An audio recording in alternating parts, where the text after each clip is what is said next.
Good morning. Good morning. We are extremely pleased that you are here. It is good to come together for the purpose of co-creating. Do you agree? Yes. You're knowing what you're wanting? Yes. Are you enjoying the evolution of your own desire? Yes. Here it comes. You are thrilled with unfulfilled desires? Oh yes, especially those. We are so looking forward to the time we can feel it in your vibration.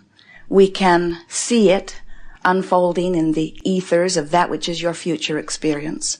We can almost hear the words flowing forth from you as you say, I am an eternal being, which means I will never get it done, which means contrast will continue to provide new preferences within me, which means source energy will continue to answer the preferences that are born within me, which means there will always be something that I have defined as a desire that is yet not manifested. It must be that way. If I am an eternal being, and I am, you say, or we are saying for you, then there must always be unfulfilled desire. And we want you to become at one with that idea. Because until you make peace with the idea that there will always be something that you want, that you have not yet figured out how it will come, when it will come, where it will come from, who will assist it in coming, when you get comfortable with that never-ending, ever unfolding of that which is your life experience, then you will begin to live as you intended as you came forth, joyously expanding, never complete. Sometimes we hear you speak of the word perfect, and perfect sounds sometimes or feels in the vibration that you offer when you say it, like you think that you'll get everything checked off your list and then life will be perfect. Once I'm looking at all conditions that please me, then life will be perfect. And we say, then you would be dead. And we don't mean dead the way you mean dead. We mean dead in the way there is no dead. We mean finished. We mean opposite of the eternal being that you are. So when you get it, that you are eternal, and that even in this focused body, this magnificent leading edge time-space reality, that as experiences cause new desires to be born within you, if you can relax and understand that that is the way that it must be, and enjoy the fact that it isn't all done, look forward to the unfolding of it, then you're in this place where you're right on this leading edge. It's like riding the crest of a wave. The creative process is a 3-step process. It is simple, and we know that you know it conceptually. It is step 1, ask. You can't help that. Contrast helps you to ask, even if you don't use words.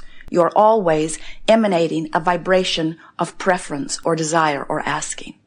Step 2 is not your work. That's the work of source energy. That's the work of law of attraction. That is the arrangement of the circumstances and events in order to accommodate the asking that you will eternally offer. Everyone is answered, even the one-celled amoeba. Everyone is answered. So, step 3 is really what we're focused upon here. Step 3 is you must be in the receiving mode of what you're asking for. The vibrations have to line up, just like radio signals have to line up. You can't set your tuner on 6:30 a.m. and hear what's being broadcast from 98.6 FM. It doesn't match. And if your desire is one of wanting more money, and your tuner's set on I don't have enough, you're not letting it in. If your desire is you're wanting a fabulous relationship, and your tuner's set on this one isn't very good, it cannot improve, nor can a better one get there. The universe cannot buck the current of your vibration. What you are emitting is what is being matched every single time. So, when you understand that adjusting your vibration is really what creation is, it's what molding the energy is all about, then you can get on with the business that you've come forth to live, which is continually seeking joy. Do you get the correlation between all of that? You are pure positive energy beings, eternal beings, who have come forth into this body, into this personality, into this framework of thinking, because you wanted to focus your perspective. And because you knew that even if you never spoke a word, that just your experience would cause you to desire, which is focus, and that your emotional guidance system would help you to align with that desire. So when you came forth, it all seemed very simple. You said, people are down there having a wonderful time or not such a wonderful time. And as they're all mixing it up together, I'll dive in and I'll have my vantage point and I'll perceive what's going on around me, and I will have attitude of desire. I'll see what's going on and I will perceive from my vantage point, a wonderful vantage point it is, and I will conclude my personal desires, and Source will answer them immediately. So everything will go swimmingly for me, you said. And I will always know if I'm a vibrational match to what I'm asking for, because when I'm a vibrational match to my source and to what I'm asking for, I will feel my circuits open. And my circuits wide open feels like joy, appreciation, love, eagerness, passion. And if by some strange fluke I could find myself in vibrational discord to what I'm asking for, I'll know it right away, because I'll feel irritation, I'll feel frustration, I'll feel overwhelmment. If I'm really resisting it, then I may be feeling some fear or some anger or some rage or some true disempowerment. But my emotions will let me know what I'm doing with my circuits. So I'll just feel my way along, you said. And then you dived in with such enthusiasm we cannot even find words for it.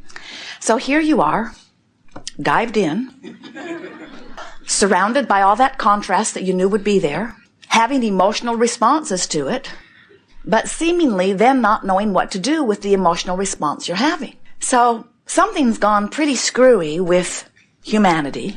It'll be all right, but we just thought we'd point out to you what's happening.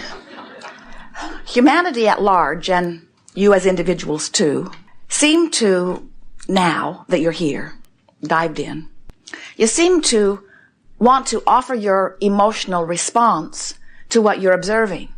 And it's put you in a really awkward position, because it means that you now have to control everything that you observe. Because when you look at something that makes you feel good, you say, yes, we'll vote for that. But when you look at something that makes you feel bad, you say, we must obliterate that from the planet. And the problem with having emotional responses to what you're observing, and therefore needing to control the circumstances so that you can feel good, is that you can't. You might be able to influence those up close to you if you're strong enough. You can teach your son the way to behave, but then he's going to get out there with others. And if they're doing the same thing, needing him to behave in certain ways so that they can appreciate him, then he's like a cork on a raging sea, first of all, trying to decide who he should please. And just when you think you got him trained, he'll marry some girl and then he'll do what she wants. And if your happiness depends upon him or anyone behaving in a certain way, or any condition or circumstances being a certain way so that you can feel better, you have a troubled life before you, because there are so many variables. You cannot control those things. But you have facilities, abilities, faculties, guidance to adjust your own vibration to keep you in alignment. So when we talk about balancing of energy, when we talk about coming into alignment with who you are, when we talk about being a vibrational match to who you really are, when we talk about your desires and your beliefs matching, what we're really talking about is using your emotions to help you contour your own vibrations into alignment. And when you do that, your circuits are wide open. And when your circuits are wide open, circuits to what? Circuits to source. When your circuits to source energy are wide open, you must thrive. You're clear-minded, you're sure-footed, you feel good. Everything in your experience is delicious. You are then the being that you were before you came forth into this body, only you're more than the being that you were before you came forth into this body, because now you're the being that has come forth into this body. Now you're the leading edge being on the leading edge experience, tuned in, tapped in, turned on to the source energy from which you come, which is expanding right along with you. Isn't it good? So, as we are moving forward here today, we want to assist you in recognizing more accurately and earlier when you are in vibrational alignment with what you want. We'll show you how you can, with so little effort, so much less effort than it takes to learn a computer program. We'll show you how to become in vibrational awareness of what your vibration is. And then what you do about it is certainly up to you. We see this art of allowing. We love those words. Art of allowing is what we are calling this gathering. Art of allowing my connection to my source. That's really what that means. It doesn't mean the art of allowing or putting up with or tolerating all kinds of awful things. It means the art of finding my alignment and therefore living in joy no matter what's happening around. It means achieving such vibrational alignment with who I am by looking for positive aspects, by making books of appreciation, by wanting so much to feel good, that I hold myself consistently in vibrational alignment with who I really am. And then, even though contrast is going to be in my experience, and there may even be problems that I project into my future, as fast as I project a problem, which is really the asking, isn't it? Right on its heels comes the answer. And you can get so good at projecting problems or questions into your future with answers right on the heels that the answers can actually manifest simultaneously with the problem so that the problem never reaches your awareness. That is creation at its best, where the contrast keeps producing the new, better experience, and before you even have a chance to notice that you're missing the new, better experience, that it hasn't come about, it comes about. To live with questions, and as quickly as you can identify that you want to know, or that you need to know, or that you would like to experience, circumstances and events have already been arranged so that you are living what you are wanting almost as fast, or even as fast as you are asking about it.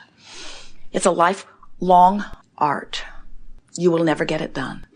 You will come back lifetime after lifetime for the joy of it. Not because there are some rungs on a ladder that you must climb, not because you're getting marks on the chart, not because there is some hierarchy that you are hoping to achieve, not because you're wanting to achieve some sort of perfection and then never come back again. You are creators who love creating. And we are here to tell you that there is no place, anywhere, any time, any place that is more delicious than this time-space reality in which you are focused.